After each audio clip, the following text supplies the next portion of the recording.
much else. Get our favorite plays on the totals, sides, props, exotics, and futures to jump on now. So let's get it started with Jason and Ben.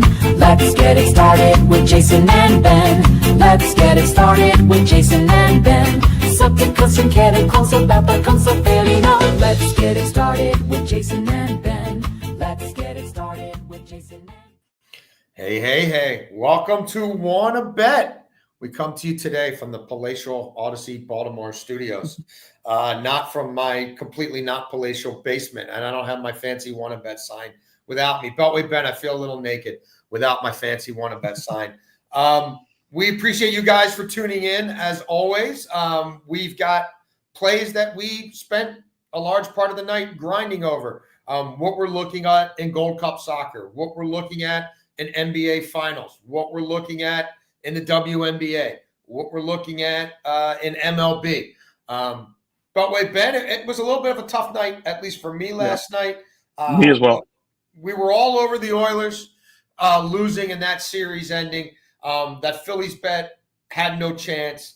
I had a earlier Canada parlay, Canada money line over Honduras and Jonathan David to score. Canada scored 6. Jonathan David only had to play about 50 minutes because 4 of those goals came in the first 50 minutes, and he did not score any, although there was a missed penalty kick that he would have taken. I don't know if he would have converted it, but he is Canada's leading goal scorer. He put a ball right across the mouth of the goal that just missed the far post, and he ended up in a little bit more of a distributor role than I thought, because I thought they might have he and Kyle Larin starting that match together. Instead, that wasn't the case, and Larin subbed in for him. But the Canada Gold Cup, and why I made that such a strong play yesterday to win it, we got it at plus 650. After Canada spanked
We're live again. We're live again. Technical difficulties. doing it from the station. I was a little worried. Anyway, we're sorry about that, Pauls. As we said, not our best night last night. We're always completely forthcoming here. Phillies bet stunk. I told you, I hope you jump Canada to win this Gold Cup tournament when you could still get it at plus 650 before they destroyed Honduras last night. I thought they might win that match 3-1, maybe 3-0. The 6-0 thrashing took it to another level. But the Stanley Cup Finals went as we thought, and we've had a little bit of bad luck in baseball. That's what's going to happen. That's why this is so difficult. Ben, any thoughts from you about last night before we get into today's bets? It was unfortunate. WNBA prop I gave out, never had a shot. She had 0 rebounds through the first quarter. I was a little worried there. Gunnar Henderson gets me one or over 1.5 hits, runs, RBIs, but I gave out 2.5. Cash walking him in the ninth inning. I mean, it's as mad. I'm screaming at the TV. I needed one more hit run RBI. They intentionally walk him. They have a double steal. Jackson Holiday gets thrown out at third to give them a second out, and still thought maybe you had a chance with Ramon up, but you didn't. And I mean, yeah, it was a tough night, but we'll bounce back. We'll bounce back like we have. It was a good weekend for me. I'm confident we'll bounce back. But I did watch the Canada game as you gave out that prop, and it felt like the guy was going to – I mean, all you hear is his name. And again, I don't watch a ton. Now I'm starting to watch a little bit more. And he's there. And as soon as you text me about what should have been a penalty, I mean, the TV starts raving about it. And then after the game, they're raving about it some more. So I feel like we got cheated a little bit tonight, but it happens in sports betting. We'll get lucky here shortly, hopefully, and then we'll continue to have some success. Yeah, and again, if you've been tailing us and our guest anything close to religiously, we have more than returned our value. And what we've really been crushing is the NBA. And there is always no better time for the most part, to play those games than now, rather than wait for those lines to further get altered by other people's bets. All right, Ben, what you got on first down? Yeah, first down, I'm going to go with the MLB here. I'm going to go with Mason Wynn over 1.5 hits, runs, and RBIs. And we're getting a fair number with -120 because of his struggles lately. He's 4 for 29 in his last 7 games, but he still has scored 5 runs in those games, right? This is a guy, he's sitting in the 2 spot. He's fast. If he gets on base, he's most likely going to take second, and he's definitely scoring on a base hit. The weather is in a large favor of the over today with the wind blowing out. And then you look at the matchup here. Mason Wynn, 278, 356, 456 slash line versus right-handed pitching on the road. He's been much better against right-handed pitching as a whole this season, 268 compared to 235. And when you look at the matchup for him, right? Burke. Righties are hitting 265 at home against him, while lefties are hitting 189. All the damage is coming from righties against him. As I said, when you get 2 reverse splits matchups, I've talked about it on this stream multiple times before, there is a good chance that these hit. And when I can get 1.5 for a guy that's hitting in the top 3 spots in the lineup, and with the speed he has, he had a great start to the series, had a hit, 2 runs, and an RBI. The White Sox are I think we're going to start seeing them play more pathetic baseball again. So I like Mason Wynn to go over the 1.5 hits, runs, and RBIs.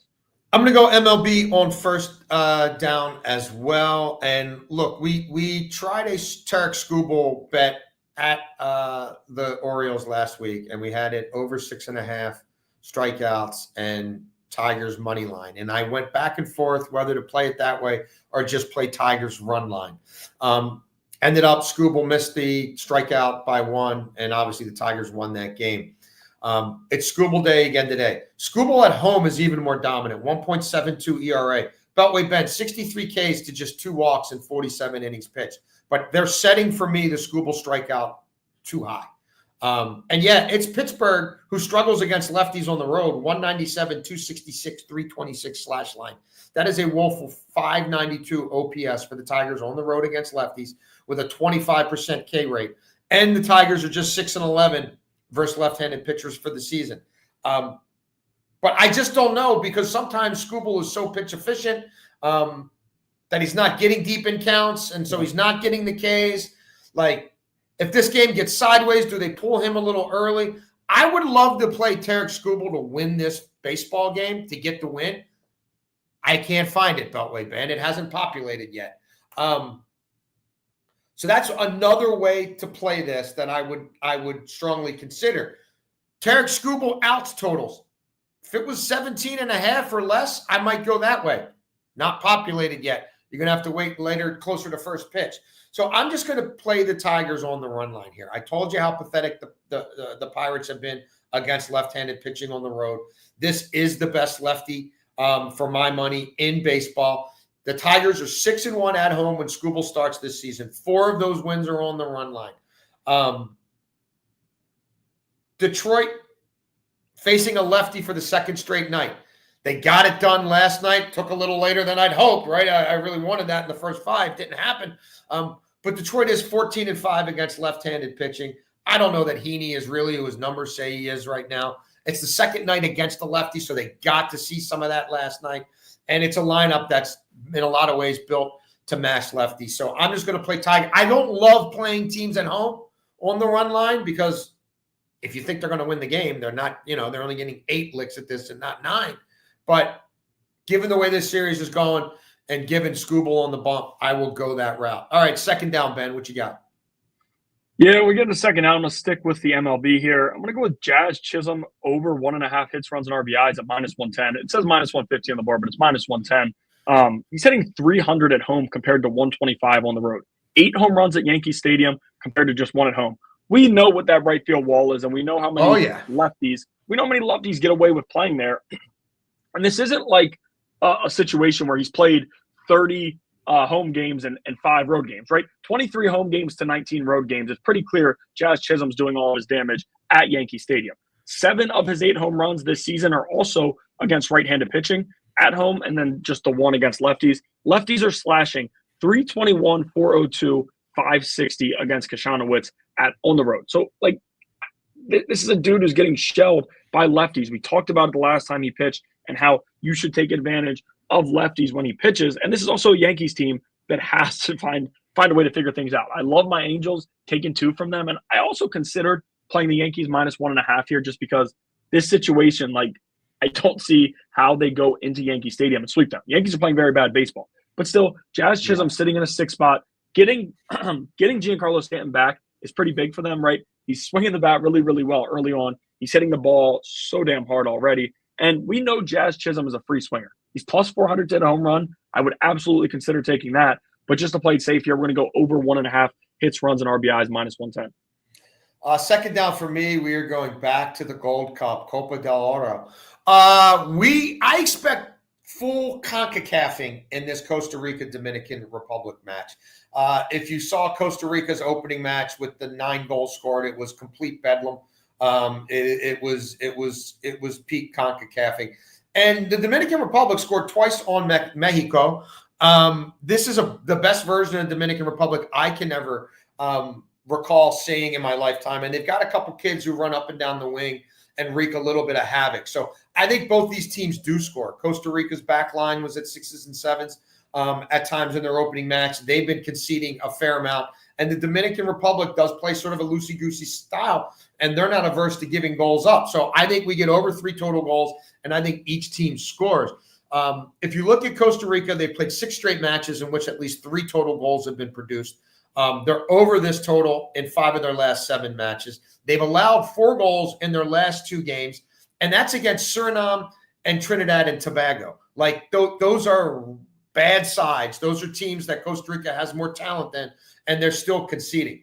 You look at the Dominican Republic, they're over this goal total in 11 of their last 14 matches. They've scored in like 10 straight matches. They do want to sell out to score. Goal differential matters in this tournament as a key tiebreaker. So that's another factor why I think some of these teams will keep pushing to the 90 to at least and beyond injury time to at least put 1 on the board. It wouldn't shock me at all if this is a 4-3 type game. It wouldn't shock me at all if each team scores 2 goals.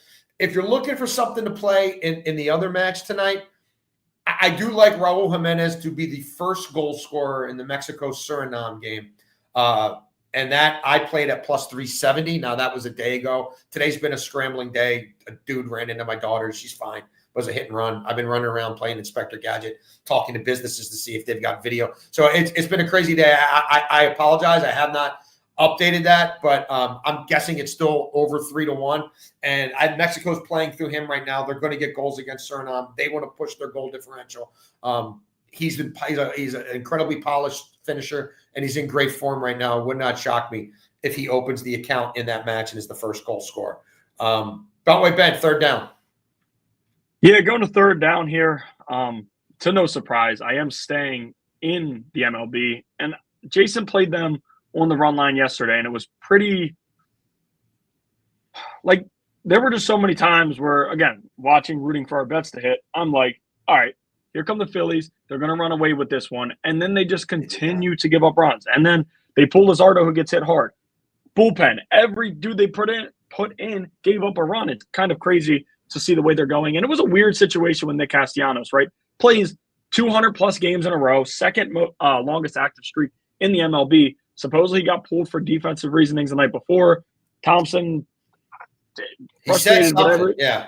And whatever he said hasn't come out. It had to have been egregious or very, very bad, because to knock a guy's streak like that, given the situation, is pretty wild to me. But Harper's injury is definitely hurting them, right? The lineup has changed a bit with him out.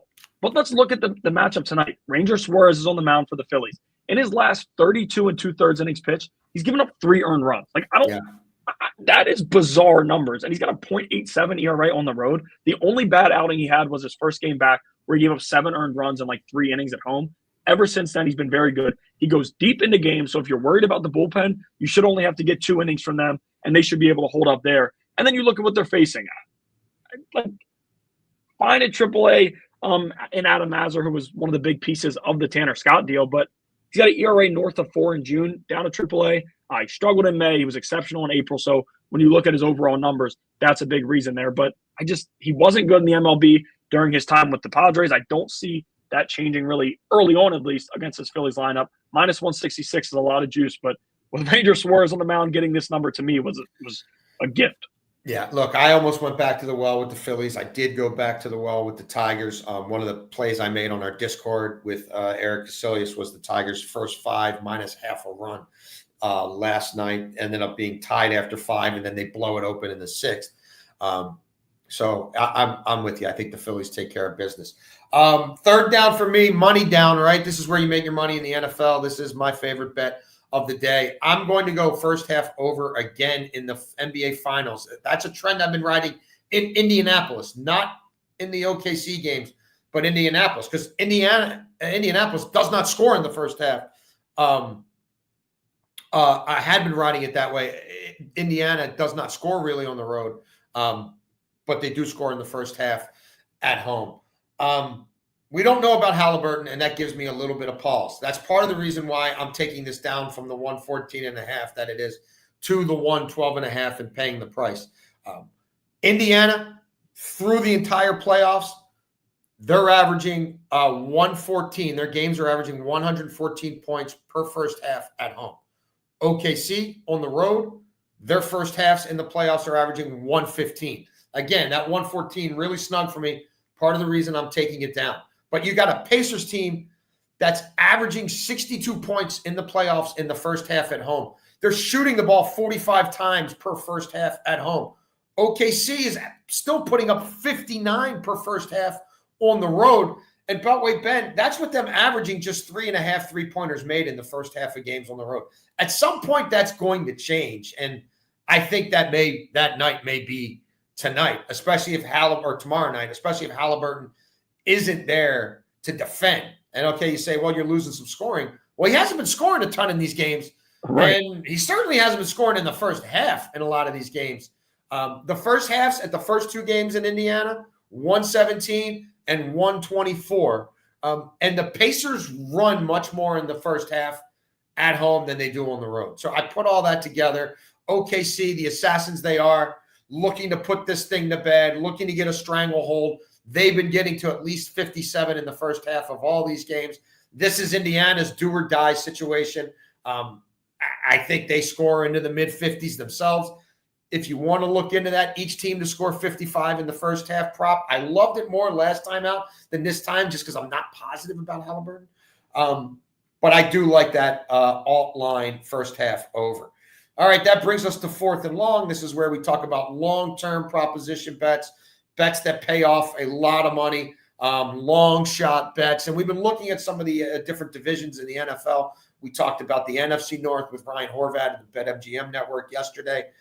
AFC North, Beltway Ben. And you've got some breaking news, do you not? Is there breaking news in the AFC North? I do, and we sit down, we get started. Then I'm sitting here and like a text pops across my screen. We got him in all caps. I'm like, what do you like? Just that's the text I get, and then I'm like, it must have been someone with the Ravens. Immediately get the update. The Ravens have signed Jair Alexander. I'm not sure of the contract details yet, but Jair Alexander will be in Baltimore this year, and there's been a lot of questions. Will the Ravens actually go for him? Will they want to pay that? Will they do something else? Is he going to want too much money?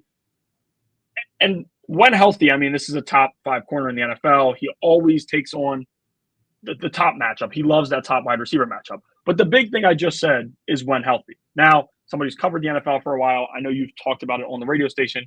How do you feel about the Ravens adding Jair Alexander?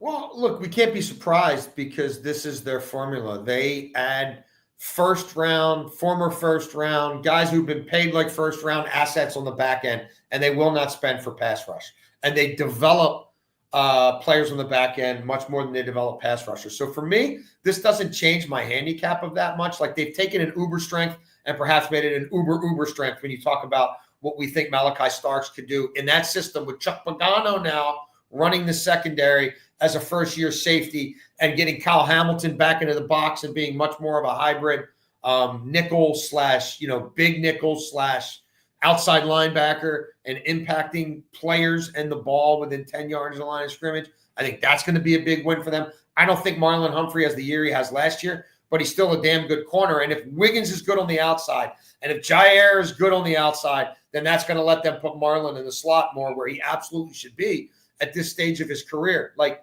you can draw up a scenario where it's the best secondary in the league. And they didn't turn people over enough last year. And they were a horrible pass defense for the first 10 weeks. And they got salvageable late. But that was just because they just played a whole bunch of 2 deep and 3 deep and kept everything in front of them because they couldn't keep getting eviscerated like they were. So, I don't mind it. It's completely on brand. It makes sense. I think when we get to the playoffs, I'm still going to say, who's the pass rusher who opposing offensive coordinators and quarterbacks are sleepless the night before saying, even if we chip them, even if we do this, even if we hold them, it might not be enough. They don't have that guy, and I think that might be their ultimate undoing. But look, it's a top 3 roster in the NFL for me, pre-Jair Alexander, and if he does play regular football for them, maybe it is the best roster in the NFL. I don't know. We could have that debate. I think they're winning this division. I think they're winning this division by games, plural, which does not happen in this division that often because it is so competitive. I think they get to 12 plus, and I don't know that anybody else gets to 10. So I also, though, Ben, don't like giving people my money for 8 months and then getting it back, on a minus 135 or a minus 150. So I'm not dipping into my pocket to do it right now. I'd be more inclined. The way I have played the Ravens in the past, they have slow starts sometimes. So and the first 6 games are really tough. If they're 3-3 or 2-4 after 6 games and that win total comes down a little bit, and Lamar is still healthy after those 6 games, then I might get into their markets then. The only thing that I and I'm a sucker for this, I have started talking myself more and more into Pittsburgh to make the playoffs. I can't come up with a 7th team in the AFC. Mike Tomlin maybe is sort of coaching for his job. The quarterback, I don't like Aaron Rodgers. You don't like Aaron Rodgers. They haven't had a good quarterback in forever, and they're in the playoffs all the time.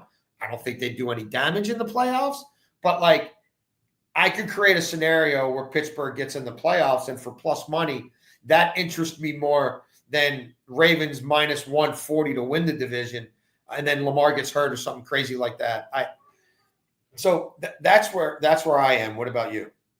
Yeah, I would take the Ravens to win the division at minus 145. And as soon as the news came, I have both the odds that I like them to win the Super Bowl, which I'll get into in a second, and to win the division at minus 145. I have those odds down. That breaks. And I'm not saying that that's a move that immediately changes everything, right? Jair Alexander, if he's healthy, that will change a lot of things. But we see the public when a dude who's had a name in a professional league added to a team, no matter what, we see numbers move pretty quickly just with how the public are and just how they look. I went to DraftKings where I've got these odds, same number still. So the Ravens to win the Super Bowl at plus 700 and to win the division at minus 145. I like both of them.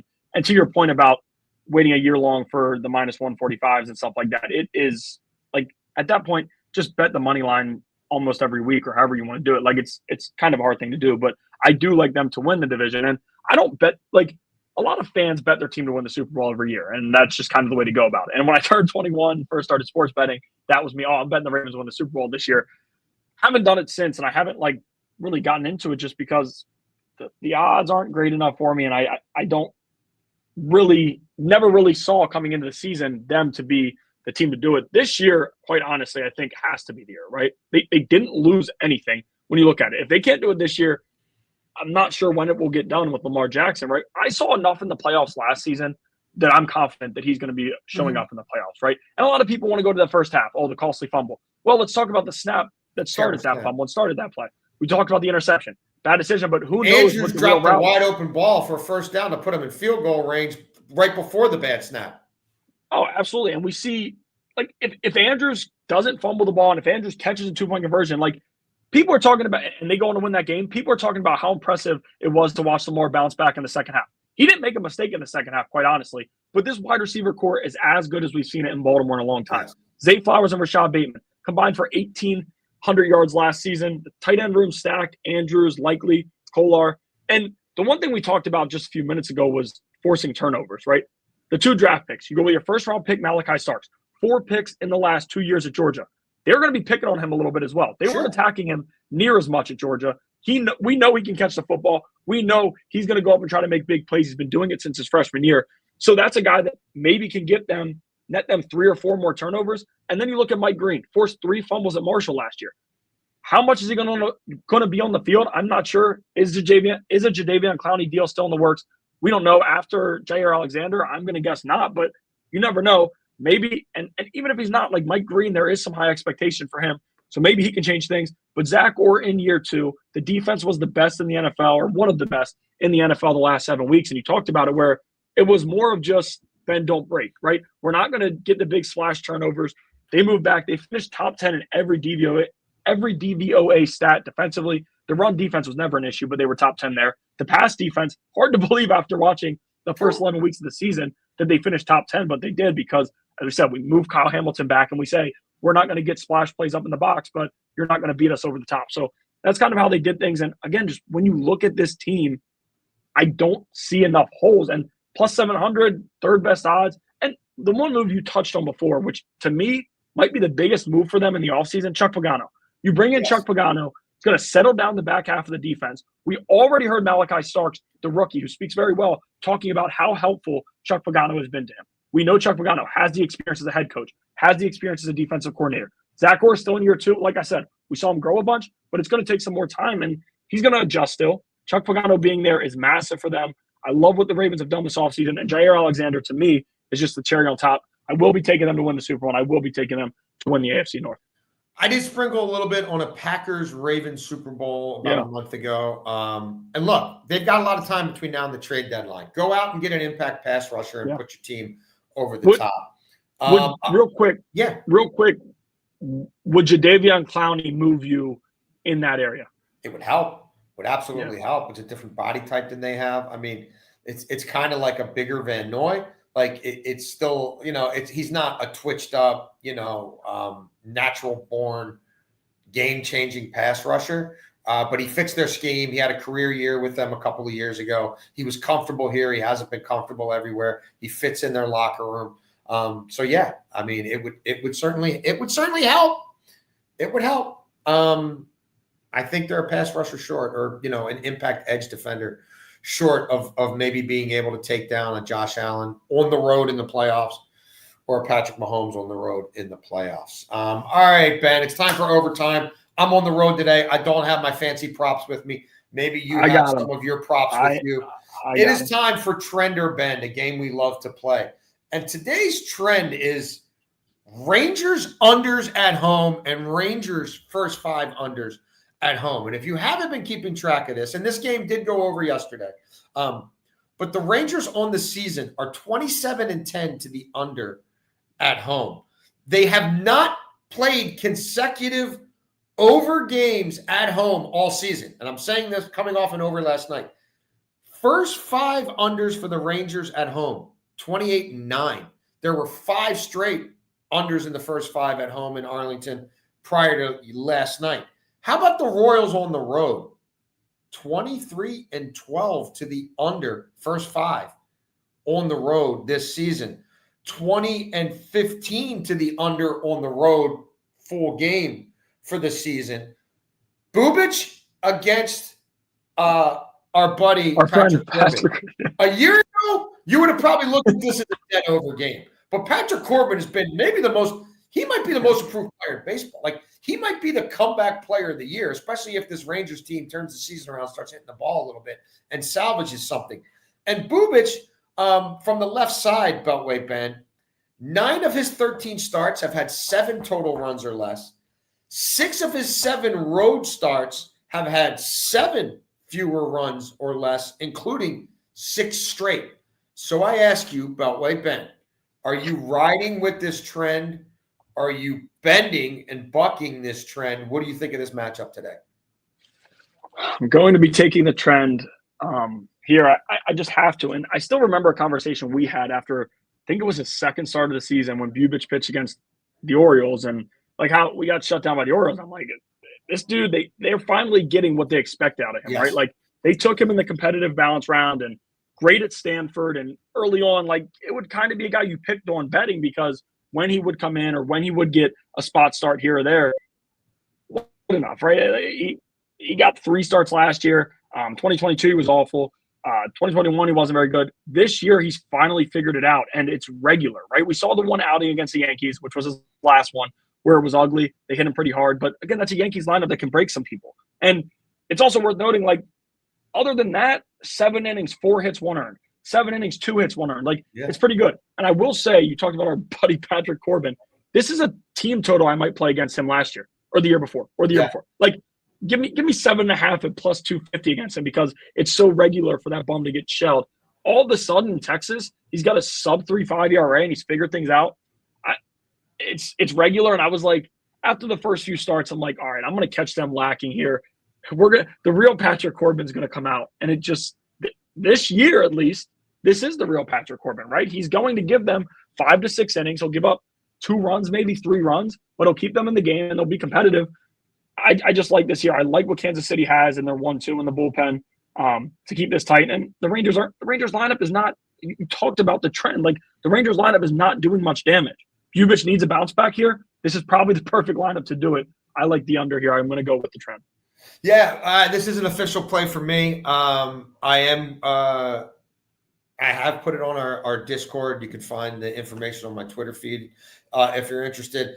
I like the under 4.5 for the first 5 at -125. Thank you, Beltway Ben. I am riding the trend.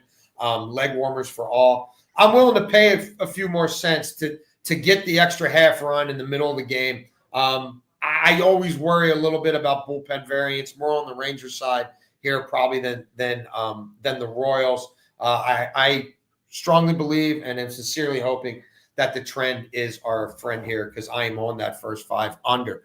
I can tell you one trend that's not going anywhere, Beltway Ben. It's us doing one bet on a daily basis. We will be back tomorrow, I believe, at noon with my buddy Tim Doyle. You guys see him on NBA TV. You see him on CBS Sportsline. He's a monster capping basketball, but is not just exclusive to basketball. But tomorrow's show will probably have a heavy bent, as it may be the final NBA game of the season. But I'm capping more Gold Cup matches. I'll have some plays on that as well. The U.S. gets back on the pitch tomorrow night. I have some things I'm looking at there. WNBA, MLB. We want to bet. We hope you want to bet. We hope you bet with us every day, pretty much at noon.